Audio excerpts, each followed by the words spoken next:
Assalamualaikum warahmatullahi wabarakatuh. Waalaikumsalam warahmatullahi wabarakatuh.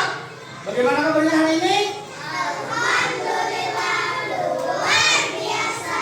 Tetap semangat. Sehat walafiat. Anak mantap.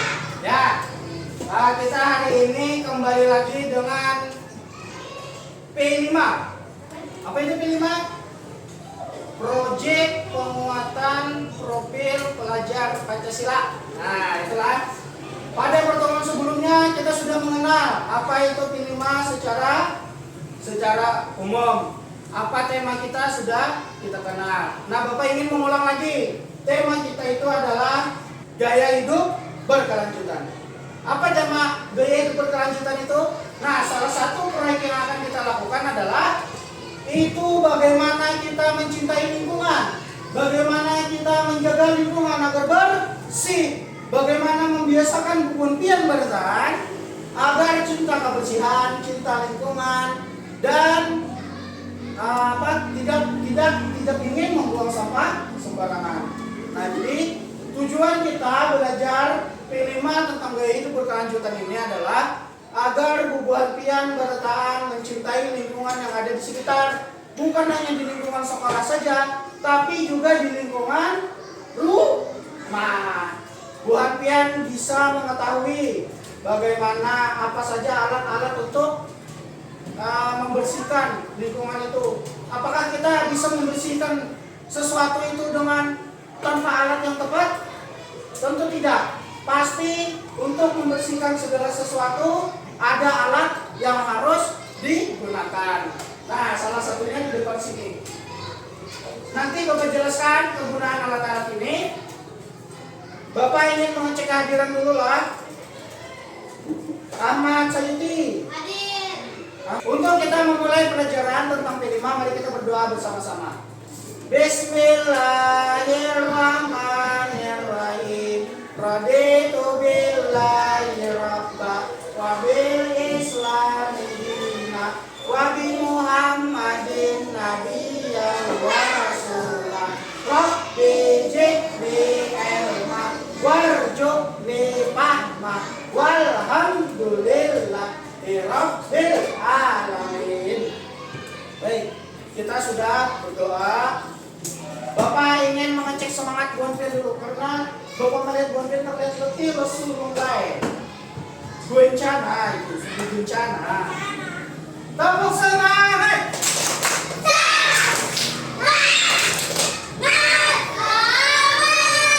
Sekali lagi.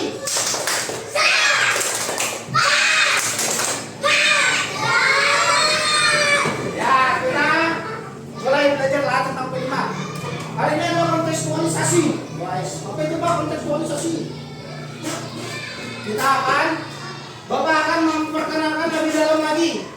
Kalau pertemuan sebelumnya kita sudah belajar tentang bagaimana lingkungan yang bersih dan lingkungan yang kotor. Hari ini Bapak akan mengajarkan apa saja sih alat-alat untuk kebersihan itu. Mari kita saksikan video tentang jenis-jenis alat-alat dan manfaat kebersihan lewat YouTube berikut. Silakan disaksikanlah. Nah, kebersihan merupakan sebagian daripada. Nah, dengan kita menjaga kebersihan, kita bisa bebas dari kotoran. Kotoran apa saja? Kotoran yang ditimbulkan oleh sampah. Yang kedua adalah kita bisa bebas dari debu. Debu-debu yang menempel, yang membuat sumber penyakit. Nah, dengan adanya kotoran, dengan debu yang terhirup dalam kita, itu akan menimbulkan penyakit. Dengan bersih, kita akan terbebas dari semuanya. Nah, di situ ada dampak apabila kita tidak menjaga lingkungan. Yang pertama akan terjadi genangan air. Genangan air yang paling besar apa? Banjir. Banjir itu sumber daripada penyakit. Semua kotoran yang terkumpul, sampah-sampah yang menumpuk, yang tersumbat, itu akan menjadi genangan air. Yang lebih parahnya akan terjadi banjir. Di dalam banjir akan terjadi berbagai macam penyakit keluar.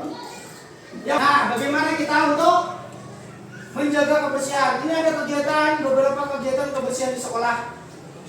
Dari kita sebelum pengenalan, ada sekolah yang ruang kelas yang kotor, ada ruang kelas yang bersih. Bagaimana kegiatan-kegiatannya? Yang pertama, membersihkan kelas. Nah, jadi kita harus selalu membersihkan kelas. Lantas apa manfaat kita menjaga kebersihan? Yang pertama, dengan yang bersih kita akan semangat belajar. Karena kita tidak terganggu oleh kotoran-kotoran yang ada di sekitar kita. Kemudian, bagaimana kita menjaga agar terciptanya lingkungan yang bersih?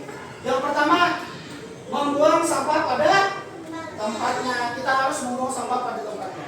Nah, berikutnya kita akan mengenal alat-alat kebersihan secara nyata. Untuk kemudian lebih mudah membersihkan lingkungan. Di sini ada vacuum cleaner namanya. Vacuum cleaner. Ini sama vacuum cleaner juga tapi yang lebih ekonomis. Yang ini ada pel. Ini pel. Kemudian ini ada sapu. Ini ada pembersih air yang terjadi genangan air. Ini ada serok atau sisirok. Ini ada sapu lidi. Ini ada tempat sampah, ada sikat, ada pembersih lantai dan pembersih kaca, ada ember, ada sarung tangan dan sepatu, ada alat pembersih WC, dan ini alat pembersih kaca. Nah, di sini Bapak ingin mengenalkan yang ada di sekitar sini. Yang pertama, bak sampah. Ini bentuknya seperti lingkaran, berarti di bak sampah. Yang kedua ada kemoceng. Nah, ini kemoceng. Kemoceng ini untuk membersihkan debu. Kemoceng untuk membersihkan debu. Yang ketiga ada alat pembersih kaca. Nah, ini alat pembersih kaca. Habis ini kita akan praktek bagaimana membersihkan kaca, bagaimana menggunakan kemoceng, dan ini ada dua sapu lidi. Sapu lidi ini untuk membersihkan tempat-tempat yang sulit dijangkau oleh sapu biasa. Nah, ini namanya sapu biasa. Yang ini sapu lidi. Bisa membedakan sapu biasa dan sapu lidi? Bisa, otomatis bisa. Kemudian ada sisirok.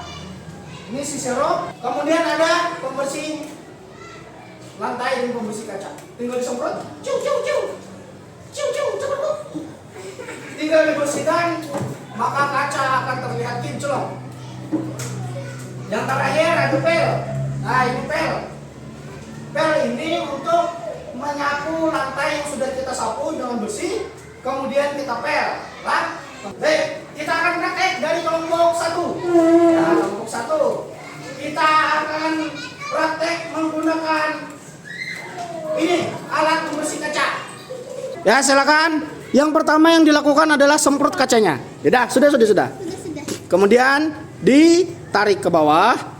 Tarik ke bawah. Lah, bersih kan? Nah, sudah bersih. Enak dipandang? Enak dipandang. Ya, kita lanjut.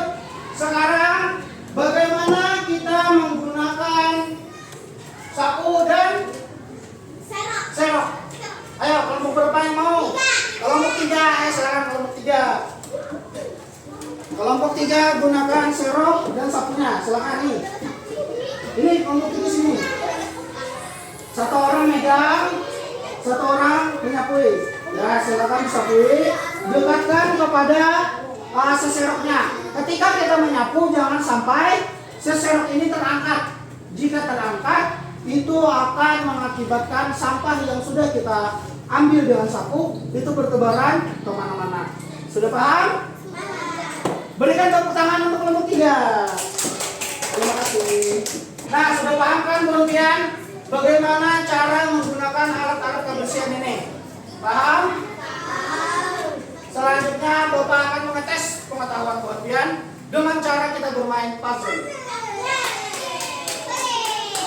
Silakan kalian menyusun puzzle-nya dan bentuk seperti yang ada di papan inilah.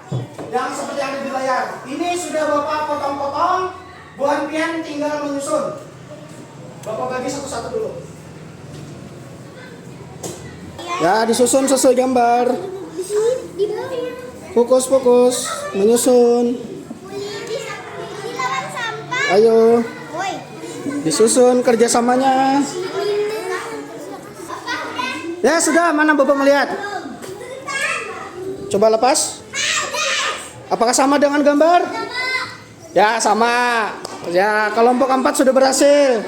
Nah, itu tadi pengenalan pilihan kita, kontekstualisasinya tentang bagaimana mengetahui alat-alat kebersihan secara nyata. Bu Hanpian sudah diajarkan, sudah dilihatkan bahwa ini adalah merupakan alat-alat untuk membersihkan lingkungan. Jadi gunakanlah alat-alat ini sesuai dengan fungsinya. Jangan menggunakan alat-alat ini di luar fungsinya. Jangan gunakan sesapu ini untuk terbang, karena ini bukan sapu terbang. Oke? Jangan gunakan kemucing ini jadi rambu palsu, karena ini hanya untuk membersihkan debu.